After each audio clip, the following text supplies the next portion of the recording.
Tuduhan luar biasa, Sultan Andri Kurniawan. Orang ini lagi yang sok ngerti banyak hal, ya, tentang negara, tentang proxy war, tentang ini adalah the science Chinese untuk sengaja mengadu domba perang narasi.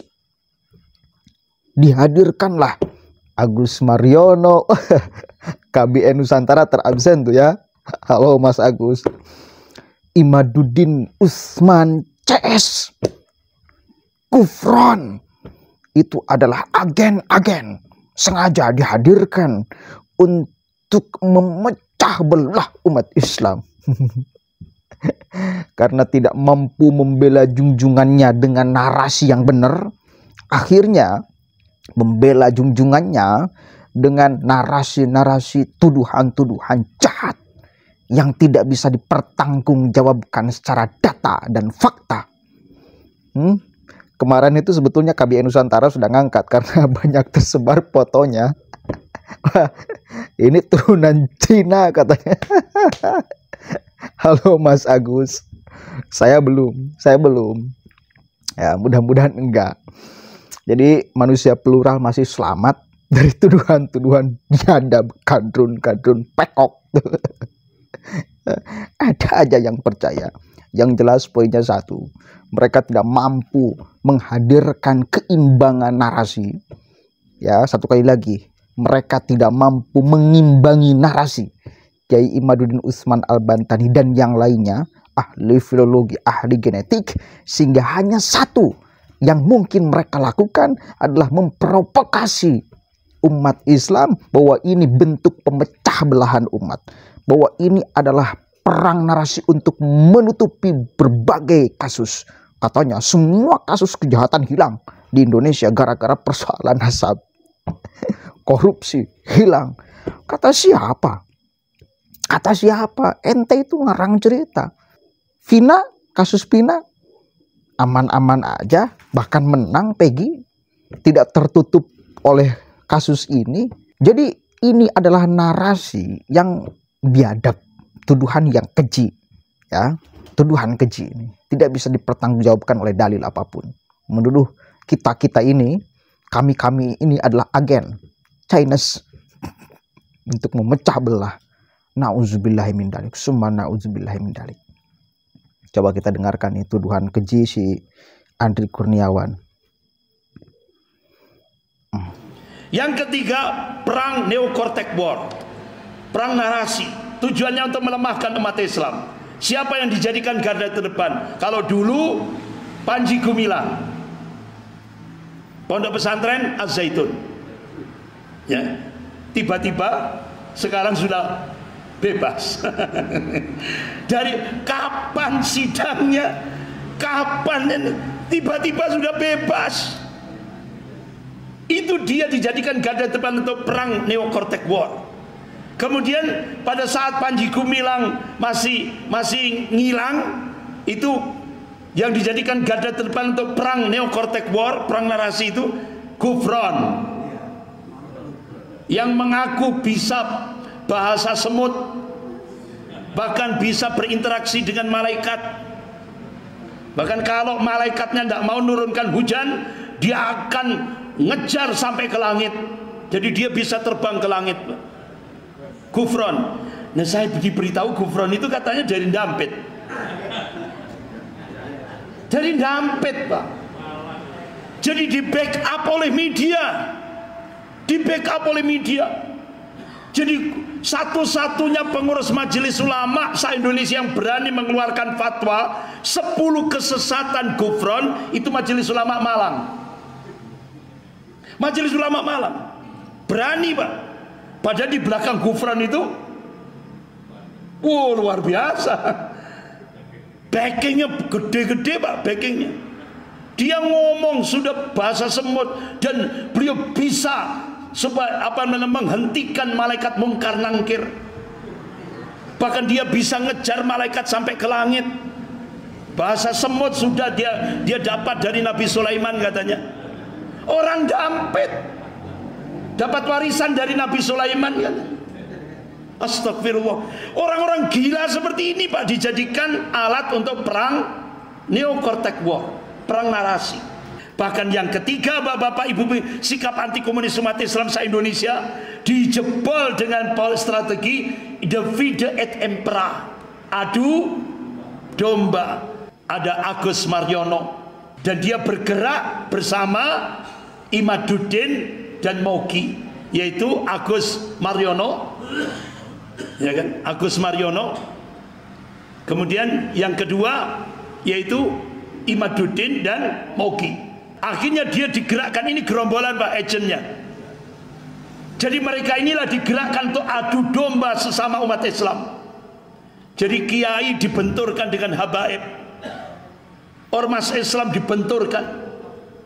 Ini agen untuk adu domba, tujuannya melemahkan umat Islam. Nah Bapak Ibu yang dimuliakan Allah, mudah-mudahan apa yang saya sampaikan ini, bahkan sampai Buya Hamka ini Pak sebagai penutup, kita harus ulama-ulama dulu sudah memberikan statement.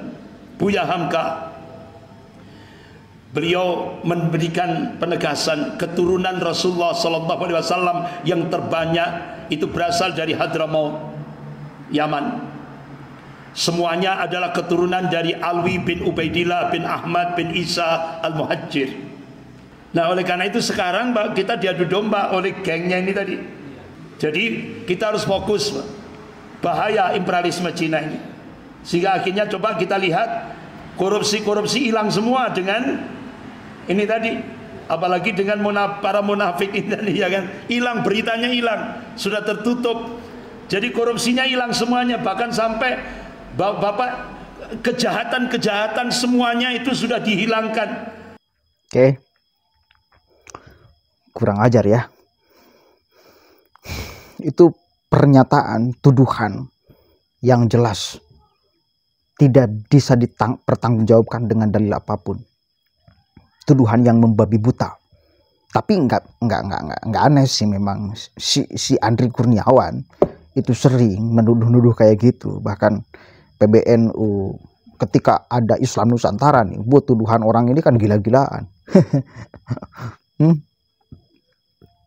Udah biasa si jenggot koplak gitu tuh Andri Kurniawan membius umat untuk supaya mengikuti mereka dengan tuduhan-tuduhan sesat kepada orang lain.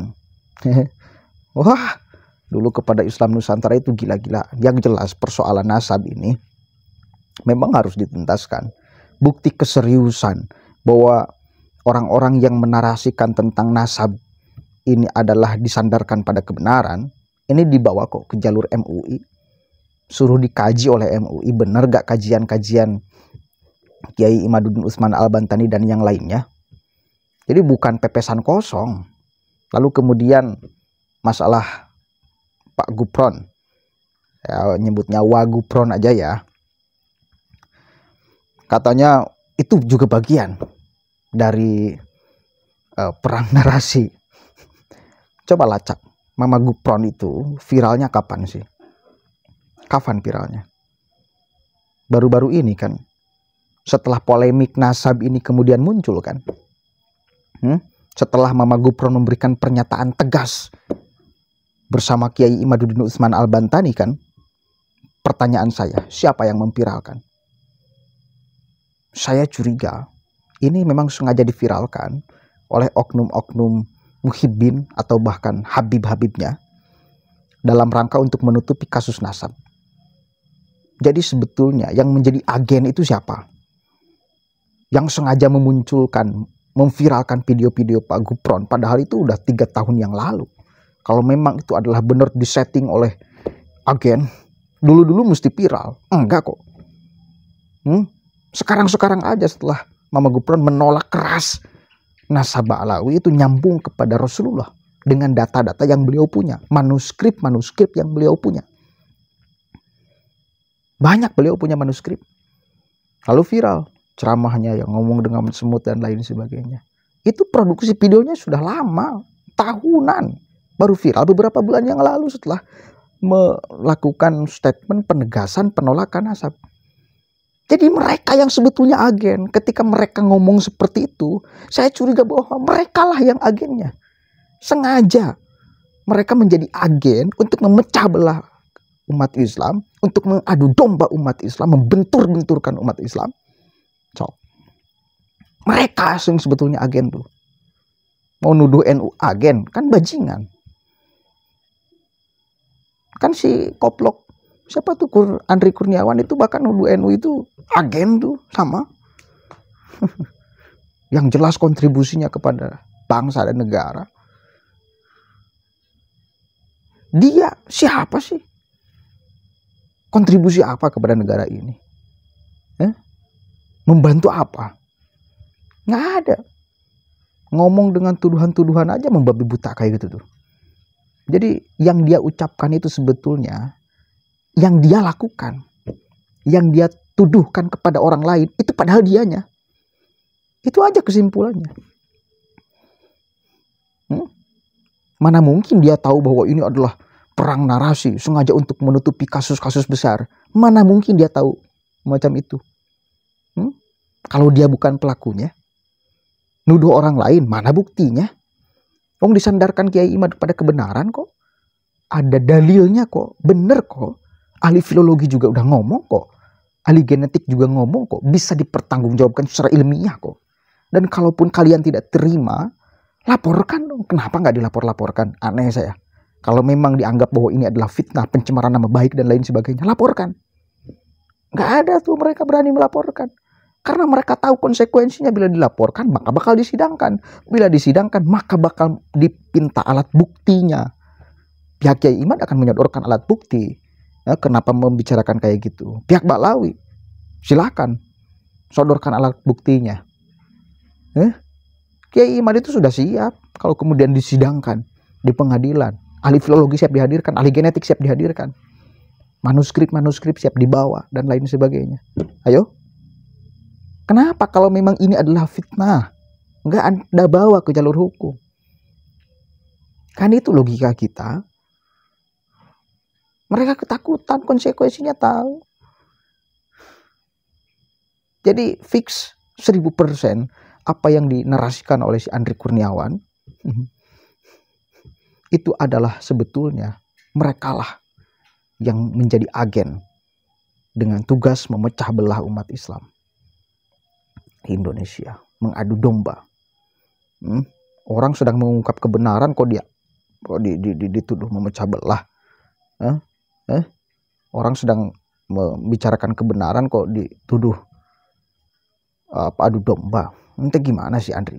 Biadab kan? Unyil. Assalamualaikum warahmatullahi wabarakatuh.